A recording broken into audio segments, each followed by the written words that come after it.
Hi, everyone, and welcome to the Monomyth Diaries, a podcast where ordinary people get to share their hero's journey. I'm Mandy, and I'll be your host. We'll discover powerful insights, critical moments of growth, and much more. Thanks for joining us. We all have a monomyth to share, and someone out there needs to hear it.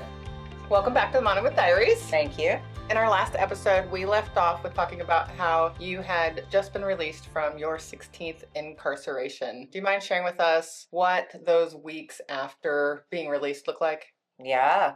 So after I was released that last time, my mom had come to pick me up, and my mom and my aunt and my cousin actually, they had come to pick me up out of jail, and we stopped at Destin for a few days to just kind of relax. And I think they were kind of also using it as some vacation time for them. But I just remember, my mom asked me, "What do you want to eat?"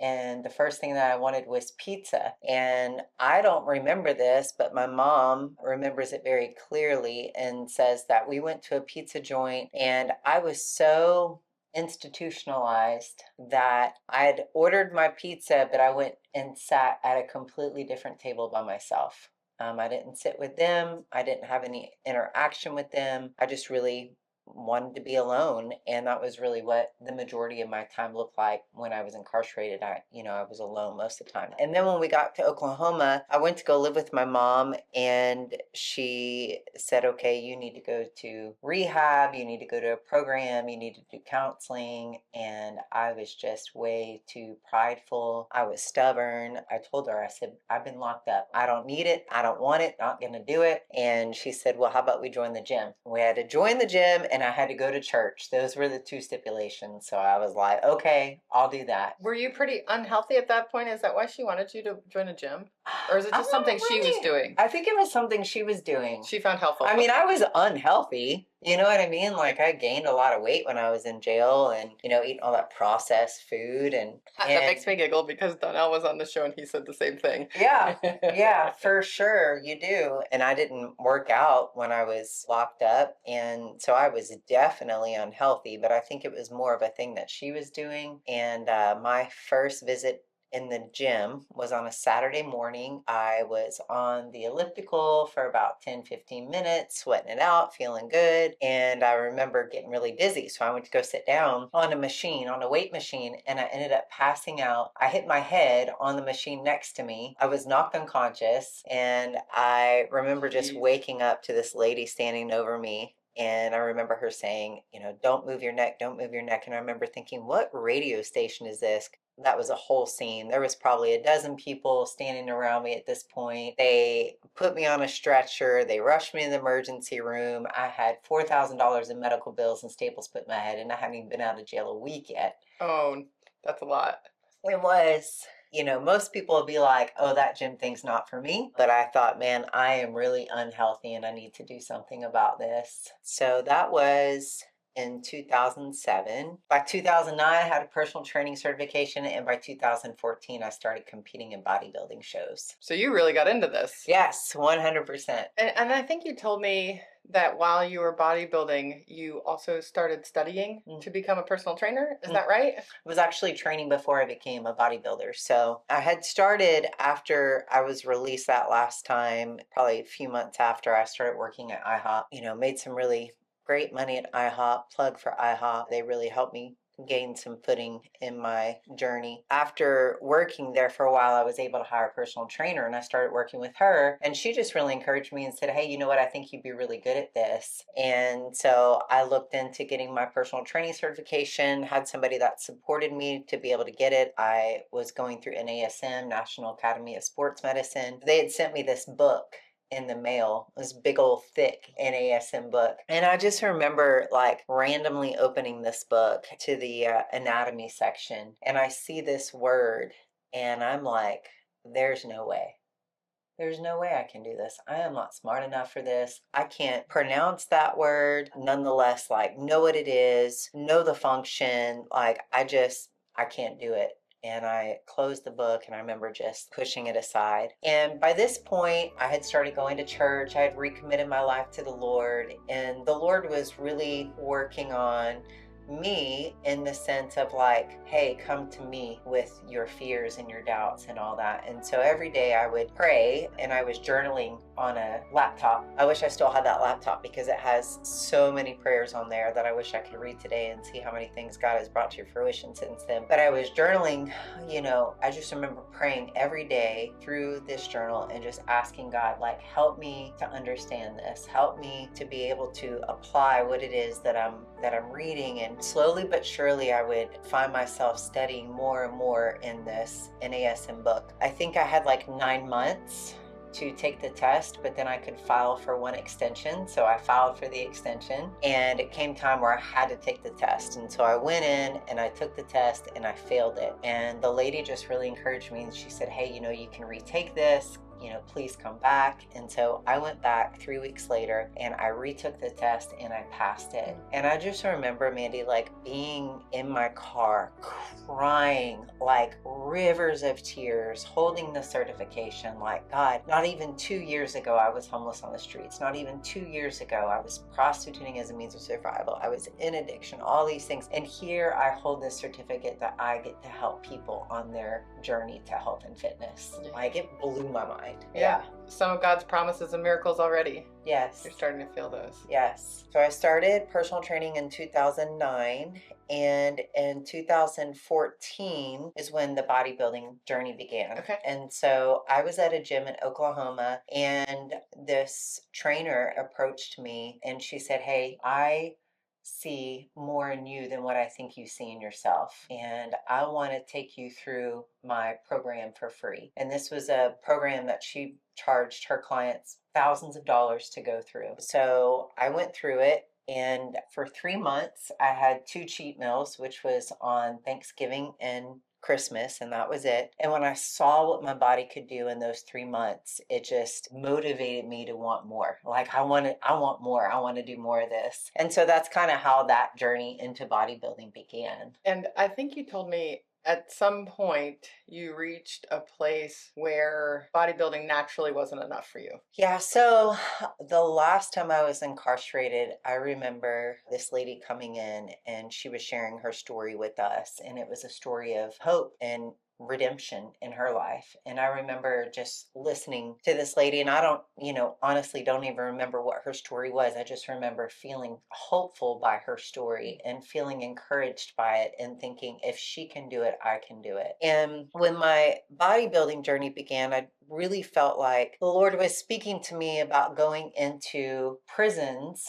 and to do the bodybuilding journey, to do it all natural, and then to be able to go into the prisons and show the girls, like, hey, if I can do this, you can do it. It was kind of that give back thing that I wanted to do from this lady that I had heard her story about. And so that's what I wanted to do. The problem was that when I actually started bodybuilding and competing, and I saw what some of these other women were doing, I wanted to be the best of the best. And the best of the best, many of them were using steroids. And so I was like, well, I got to do that. If I'm going to compete with them, I've got to be on that level. So I started doing that. And then I just really wrestled with that for many years, because in the same time that I was on this journey of bodybuilding and kind of recreating myself, I was also going to church and trying to grow my relationship with the Lord. And so it was just kind of this wrestle back and forth for several years of like, is this wrong? Should I be doing this? God told me to do it all natural. I'm not doing it naturally. But yet I was seeing these amazing results, and I was placing very high in the competitions. And so it was just very challenging. And then I remember calling a friend of mine like years later, and she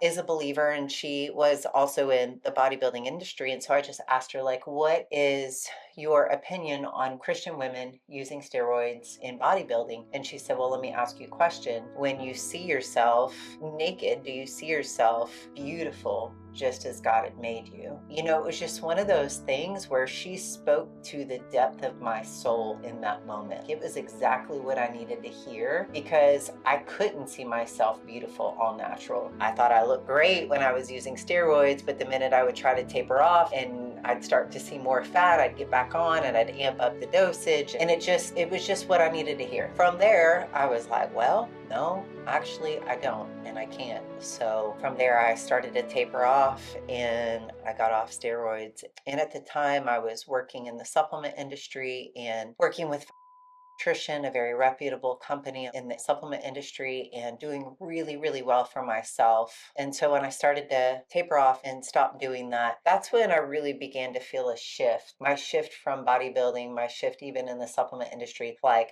the Lord was shifting me out of that space. And I didn't know what the next looked like, but I knew that he was doing something. Mm-hmm. And I think he does something when he moves you to Houston.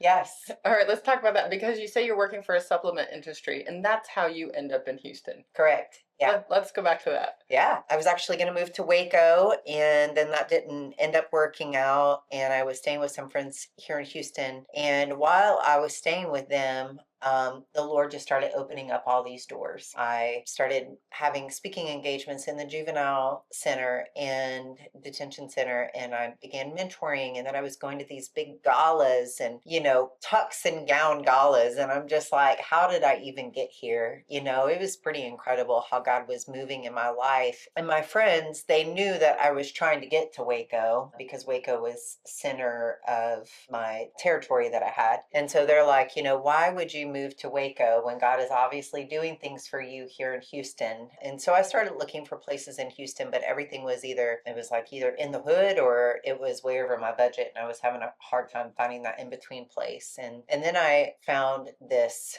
condo in Lake Conroe, and it was a little bit further than what I wanted, but I love the water. I think I mentioned that in our last episode. And I just remember for the first time, and really the only time I've ever audibly heard God in my spirit, and he said, "This is your home." And so I turned to my realtor, and I was just going to be renting this home, and I said, "Okay, I want to rent this home." And so she called me a few days later, and she said, "I have good news and bad news. Good news is you got approved for the rent. Bad news is the owners decided they wanted to sell it." I was really wanting stability in my life at this point, like I had never had it before. So then I called my mom, and I was just sharing with her about, what was going on. And she said, "Why don't you see if they'll do a rent to own?" And so I asked about doing a rent to own. They said no. But then, I just started pursuing being able to buy this house. And I didn't think it was possible. I didn't have the money. I didn't have the credit. I didn't have this. I didn't have that. But, when it's God's will, he just moves mountains and makes it happen. And for the first time in my life, I bought a house, bought this condo, and it was incredible. Wow. It was just, it was another one of those moments to think that, wow, God, so many years ago, I was on the streets, and here I've,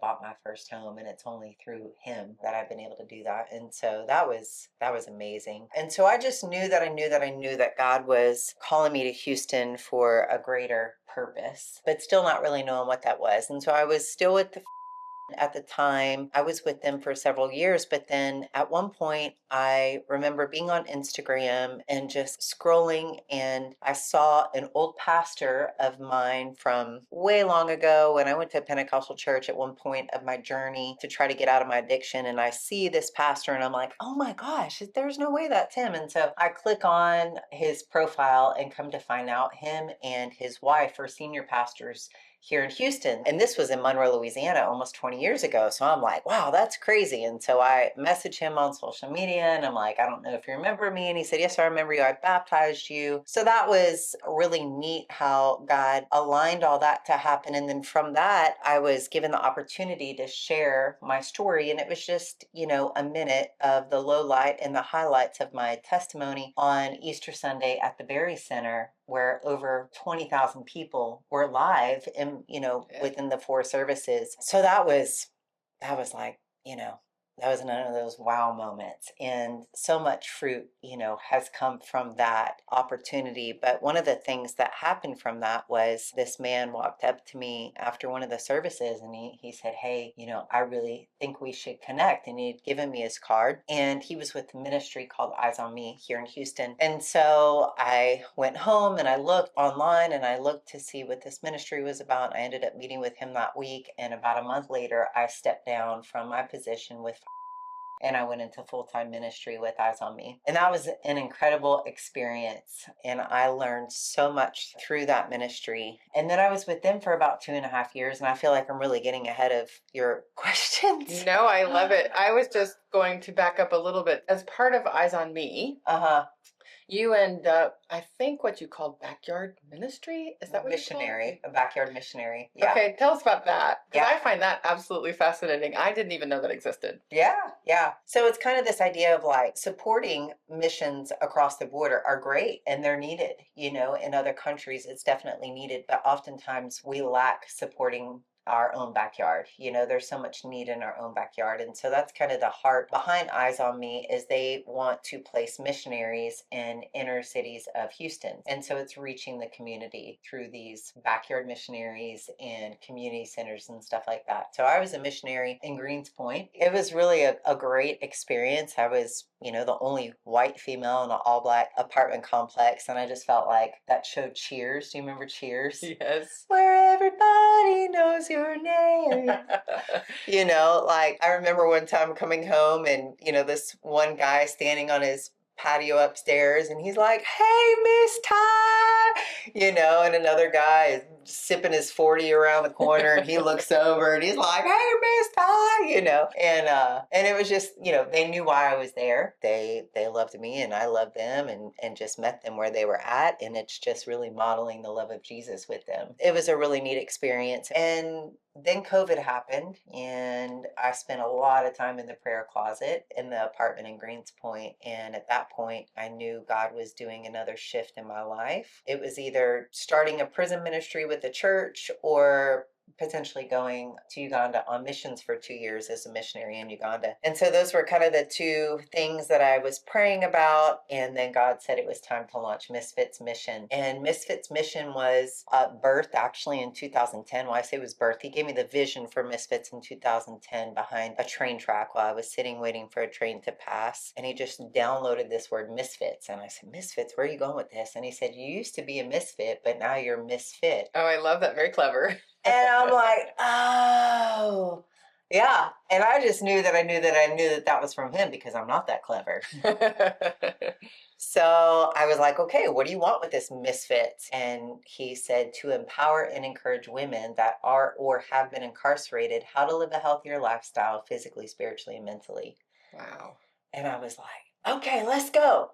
And he's like, "No, it's not time yet. Pump the brakes. I'm just giving you a little glimpse of what's to come." And that was in 2010. And that dream sat in the incubator for 11 years. And I was really just beginning to think that was just a great idea that's never going to come to fruition. And when I was at this crossroads in my life during COVID, the Lord he said it was time, through some of my community and support through another church.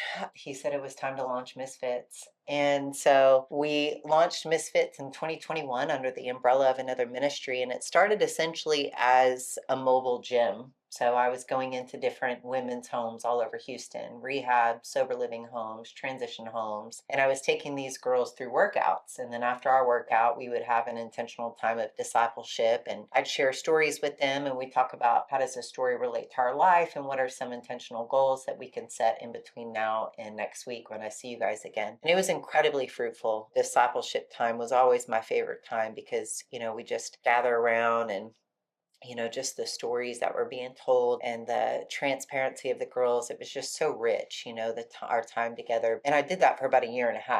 But if you know anything about Houston, you know how big it is. So And traffic. And traffic, yes. And so I was driving 5 to 6 hours a day from one facility to the next. And a lot of these places didn't have a budget to donate to my services. So I was running myself into the ground, running my car into the ground. And I just knew, like, this is not a long-term sustainable model for this ministry. And that's when he gave me the vision for the hiding place, which is inspired by Corey ten Boom's story. And so that's when I started praying and asking God, like, what are the next steps for Misfits Mission? And I know you've read The Hiding Place. It touched me so much. Yes. I learned a lot from that book. The part about the fleas was my favorite. It's a really super powerful story. It really is. And Corey's testimony and just what her and Betsy experienced in the concentration camp and how they just kept their eyes on the Lord the entire time. And they would say that there's no pit so deep that God is not deeper still. And that is the heartbeat of the hiding place. There is nothing that these girls haven't been through. There's nothing that they are currently going through or ever will go through that God is not deeper still. So we got the hiding place. It's a live-in 12 to 16 month discipleship home for women coming out of incarceration. And within that, they come into the home. We have 4 phases in place. We call them stanzas based off of our new song, Living. And so we just help them grow and develop in all areas of life to be able to reintegrate back into society and live out their God-given purposes. And I think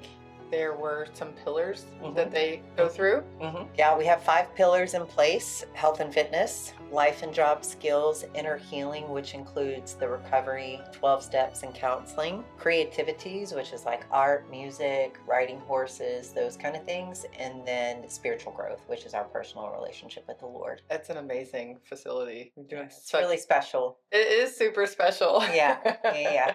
And I think you have something else in the works, Grace and Grit. Yeah, so that's a future big dream, big prayer. As a nonprofit, we're ran solely off donations, and so really hoping to be able to have a for-profit to help support the nonprofit one day. And what better for-profit than to have a gym? And so the name of the gym, the Lord's already given it to me, Grace and Grit, and so we're hoping that will come to fruition sooner than later. Do you mind if we circle back to your faith? In the first episode, you talked a little bit about you had a brief introduction from a friend who had taken you to church. And then another introduction when you're living with your dad when you're a little younger, as you mentioned, the Pentecostal church. And then you're introduced to it again with your mother. Do you mind walking us through a little bit about your journey to faith? Because I remember when you and I talked, you said that your growth in your faith really happened when you had some people disciple you, which has been a kind of a new word for me. I have another friend of mine who used that the first time in one of these podcasts for me because I'm a relatively new Christian. And I was like, what does that even mean? Right? And so do you mind telling us a little bit about your walk in faith? Because I think it's a big tool, right? For you to stay sober, to do all the things that you're doing now. Yeah, so I really believe that when I was 12 and I was invited to church and I had accepted Jesus as my Lord and Savior, I believe that the Lord gave me the Holy Spirit in that moment, even though I didn't understand it.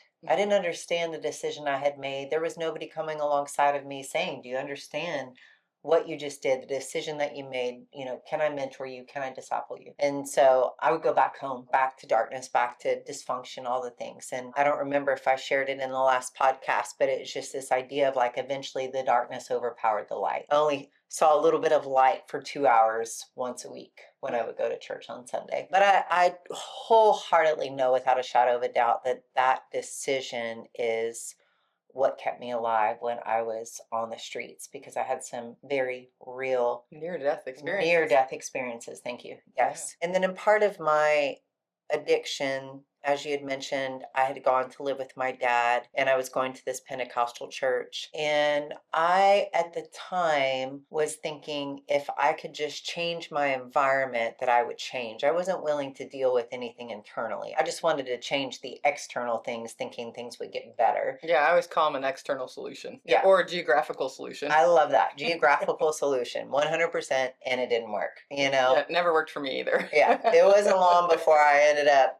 finding the next high and getting the next hit and doing what I had to do, what I was used to or what I knew. But I believe even being at that church, being at that Pentecostal church, there was things that the Lord was doing in me that I didn't know. I didn't know he was at work until later. So then I started recommitting my life to the Lord in 2007 when my mom said I had to go to church in the gym. And even still, there was nobody saying the word disciple. There was nobody to mentor me. So I would just go to church every Sunday and I was trying to do the next right thing. But oftentimes the next right thing was not the next right thing. And so I stumbled a lot along the way. But I just kept showing up. And I think that's part of my journey, is I just had to keep showing up. I just had to have faith that God was doing something through me showing up. And he very much was. And then when I moved here to Houston and God put me in a family of believers and through Eyes on Me began to learn about this word disciple and what it means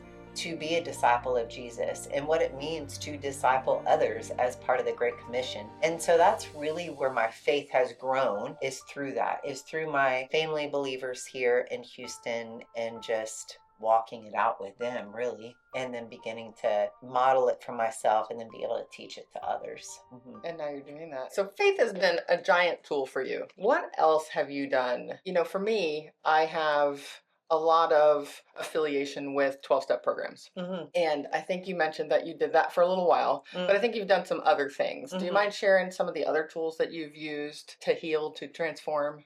Yeah, so I think obviously health and fitness has been a big part of my recovery and what God used to heal me, to heal my brain. There's a lot of science and studies behind what exercise does for the brain and how you're able to recreate new neural pathways through exercise. So that was I think that's a huge tool that God gave me. But another one I would say that was really a pivotal shift in my walk with the Lord was a curriculum that I went through called Freedom. And it's a staple in the hiding place. The girls have to go through it because, I was saved, but I wasn't set free. I was still under so much shame and condemnation from my past. And, these tattoos that you see, and, when I was bodybuilding and I was getting more ink, it was really an identity issue at the root of it all. I felt like if I can just cover my body in tattoos, put on some muscle, cut and color my hair, nobody will ever recognize me for who I used to be. And I didn't know that was shame that I was really being consumed by. I was living in this space. And when I went through Freedom, I could put a name on it and I could identify it for what it was. And then once I was able to do that, I was able to do something about it. And going through that curriculum, like I said, it was literally a pivotal shift in my walk with the Lord. So now I can say I'm saved and set free. And I am staying free. And Freedom is a faith-based curriculum.